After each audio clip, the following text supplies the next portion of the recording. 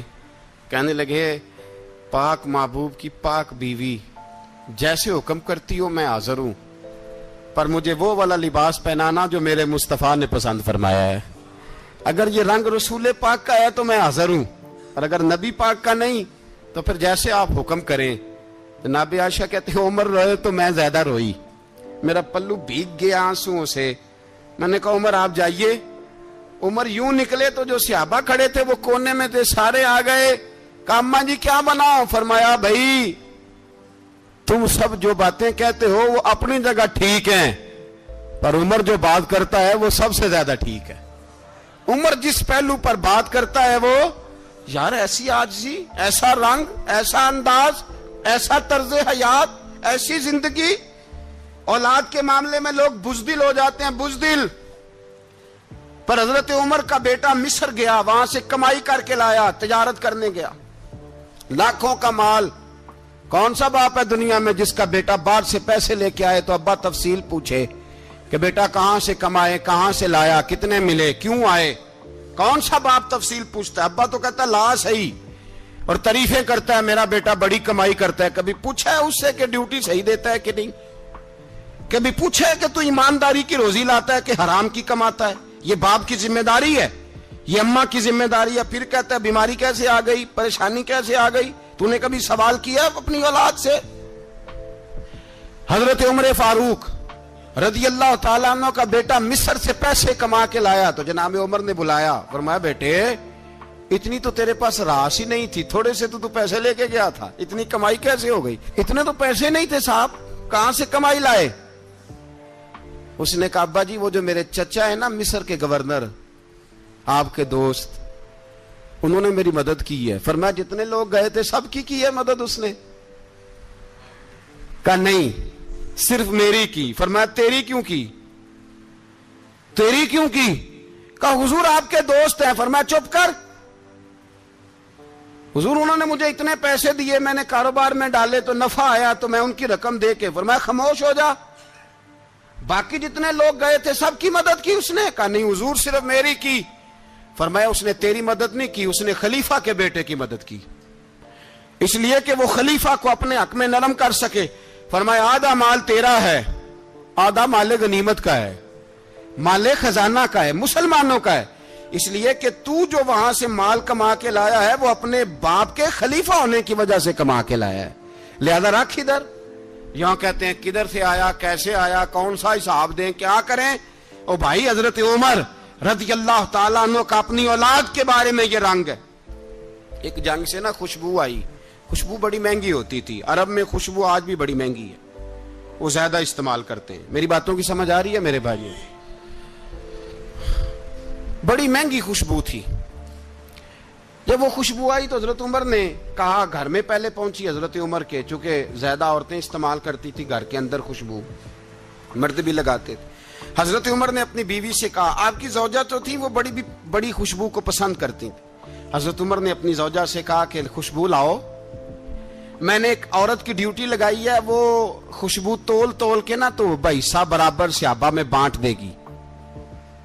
تو آپ کی زوجہ کہنے لگی کسی بی بی کی ڈیوٹی لگانے کی کیا ضرورت تھی میں جو موجود تھی میں بانٹ دیتی ہوں تول کے حصہ برابر. آپ نے فرمایا نہیں تو رہنے دے وہ فلانی بی بی بانٹے گی. کہا حضور میں نے بھی بانٹنی ہے میرے پہ کچھ حق ہے؟ آپ نے فرمایا نہیں تو تفصیل نہ پوچھ تو خوشبو دے دے کوئی اور بانٹے گی. خاتون خانہ تھی نا کہنے لگی نہیں مجھے بھی آج آپ کو بتانا ہی پڑے گا کہ کوئی جو بانٹ سکتی ہے تو میں کیوں نہیں بانٹ سکتی. زوجہ کہتی عمر نے بات کی تو میری چیخیں نکل گئی. حضرت عمر فرمانے لگے جب تو خوشبو بانٹے گی نا تیرے ہاتھوں کو بھی لگے گی تیرے دوپٹوں کو بھی لگ جائے گی. اگر رب کریم نے مجھ سے سوال پوچھا کہ عمر خوشبو تو مسلمانوں کی تھی تیری بیوی کے دوپٹے کو کیوں لگ گئی تو میں اللہ کے حضور کیا جواب دوں گا. اگر اللہ نے یہ سوال کیا کہ تیری بیوی نے کیوں لگائی وہ تو حصہ تھا مسلمانوں کا تو نے تیری بیوی نے کیوں لگائی. تو فرمایا میں نہیں چاہتا کہ اللہ کے حضور مجھے اور تجھے باز پرس ہو لہذا کسی اور کو بانٹنے دے. زوجہ روئی اور تڑپ کے کہنے لگی عمر مجھے لگتا ہے صبح قیامت بھی تیری بیوی ہونے کی وجہ سے اللہ مجھے جنت عطا فرما دے گا تیری زوجہ ہونے کی برکت سے. بھائی یہ معیار رکھا خدا کی قسم ایسا شخص تاریخ میں دوبارہ نہیں آیا. اتنا بڑا آدمی اتنا بڑا شخص اتنا بڑا آدمی اور پھر رنگ یہ ہے کہ عمر 22 لاکھ مربع میل کا حکمران 22 لاکھ اور کھجور کے درخت کے نیچے مٹی کا ڈھیلا لے کے سو گئے ہیں پرواہ کوئی نہیں کوئی مسئلہ ہی نہیں. 2 غلام ساتھ بیٹھے تو ایک روٹی حضرت عمر نے گھر سے منگوائی تھوڑا سا سرکہ تو غلام کہنے لگے ہم نے بھی کھانی ہے. فرمایا کوئی حرج نہیں روٹی کو پیٹ بھر کے کھانا ضروری تو نہیں 3 حصوں میں بانٹ لیتے. ایک آدمی آیا ہوا تھا مصر کا رہنے والا ملنے کے لیے اس نے پوچھا عمر کدھر ہے تو کہا وہ ادھر جاؤ مسجد میں بیٹھے ہوں گے اور واپس آیا تو کہنے لگا وہاں تو 3 غلام بیٹھے ہیں ایک روٹی بانٹ کے کھا رہے ہیں لگتا ہے کئی دنوں سے روٹی نہیں ملی. کہا 3 غلام تو کوئی نہیں وہاں 2 ہی تھے تیسرے تو امیر المومنین تھے. اس نے کہا نہیں 3 غلام ہیں کپڑے بھی ایک طرح کے پہنے ہوئے بلکہ 2 کے تو پھر صحیح ہیں تیسرے کے تو زیادہ ماڑے ہیں. کپڑے بھی ایک طرح کے کھانا پینا بھی ایک طرح کا اور ان کا نشست برخاست بھی ایک طرح کی ہے لہذا کوئی فرق نہیں. حضرت ابو ہریرہ کہتے ہیں میں لے کے آیا اور جناب عمر کو جب میں نے کچی زمین میں تامت سمیٹ بیٹھے دیکھا تو میں رو پڑا. میں نے اس مصر سے آنے والے کو کہا تو اس کے جلوے دیکھ اگر اس کی ذات میں اتنا حسن ہے تو محمد عربی کا مقام کیا ہوگا. یہ مقام غور ہے مقام غور. 10 محرم کو لوگ دیگے پکائیں گے نا نہیں پکانی ہے کوئی بول دے نہیں ہاں نہ نہیں کر دے پروگرام بدلیا تو نہیں دی عید کی کہ وہی کام شروع ہویا ہے لات ٹائٹ ہونے والا کیوں جی پکنی ہے نا دیکھیں 10 محرم کو انشاءاللہ تعالی، ہم بھی پکائیں گے انشاءاللہ، یہاں بھی پروگرام ہوگا۔ تو 10 محرم کو جو دیگ پکنی ہے تو ایسا نہیں ہو سکتا کہ یکم محرم کو حضرت عمر کے نام کی بھی کوئی پک جائے۔ اگر امام حسن حسین کے نام کی دیگیں پکے تو جو امام حسن حسین کے سے پیار کرنے والے ہیں، جو امام حسن حسین سے، ہم لوگوں نے بھی عجیب رٹا اپنایا ہے نا، ہم لوگ بات کا ایک پہلو دیکھتے ہیں دوسرا نہیں دیکھتے۔ حضرت امام حسن اور حسین کو بھی نبی پاک نے شہید کہا، اور جناب عمر کو بھی رسول اللہ نے خود شہید فرمایا، فرمایا شہید ہے، خود فرمایا اپنی زبان سے کہ یہ شہید ہے، خود میرا عمر شہید ہے۔ تو ان کے نام کی دیگ نہیں پکنی چاہیے، اس طرف نہیں ہماری توجہ ہونی چاہیے۔ اور اہل بیت نبو، یہ بات میں پہلے بھی کرتا ہوں، آج پھر کرنا ضروری سمجھتا ہوں، اہل بیت کا پیار، سن لو کان کھول کے، اہل بیت کا پیار اگر ہمیں کسی نے سکھایا ہے تو سیدنا عمر فاروق نے سکھایا ہے۔ اہل بیت نبوت کی محبت اگر کسی نے سکھائی ہے تو کس نے سکھائی ہے؟ بول کے بتائیے، حضرت عمر نے۔ اہل بیت کا پیار ہمیں حضرت عمر نے بول کر کے سکھایا ہے۔ بھائی یاد رکھیں، کسی کی طاقت نہیں تھی دم مارنے کی حضرت عمر کے سامنے، طاقت ہی نہیں تھی۔ کیسر و کسرا کانپ جاتے تھے، جرت ہی نہیں کرتے تھے حضرت۔ اور ہمارے تو تعلقات بڑے ہیں نا غیروں سے۔ حضرت ابو موسیٰ اشعری رضی اللہ تعالیٰ عنہ فرماتے ہیں میرا منشی عیسائی تھا، وہ کاتب کہتے تھے وہ لوگ، میرا حساب کتاب عیسائی تھا۔ تو فرماتے ہیں ایک دن میں نے وہ سارا حساب کتاب لین دین کے حضرت عمر کو دکھائے تو فرمانے لگے جس نے لکھے ہیں اس کو بلاؤ۔ کہنے لگے حضور مسجد نہیں آ سکتا۔ کیوں نہیں آ سکتا؟ کہنے لگے وہ عیسائی ہے۔ کہتے ہیں حضرت عمر جلال میں آ گئے، آپ فرمانے لگے جنہیں رب دور کرتا ہے تم کیوں قریب کرتے ہو؟ جنہیں اللہ دور کرتا ہے، فرمایا تم غیروں کو اگر عہدے دو گے تو اپنوں کا کیا بنے گا؟ اگر تم غیروں کو عہدے دو گے تو اپنوں کا۔ یہ سوچ ہے جو آج برما کے مسلمانوں کے لیے بھی ضروری ہے۔ کہا اگر تم غیروں کو عہدے دو گے تو اپنوں کا۔ ہم نے غیروں کو عہدے دیے تو دیکھا نا اپنے کس طرح کاٹے جا رہے ہیں۔ غیروں کو جو عہدے دے دیے جرانے سارے غیروں سے، روز دعویٰ ہوتا ہے چین ہمارا سجن ہے، چین ہمارا دوست ہے۔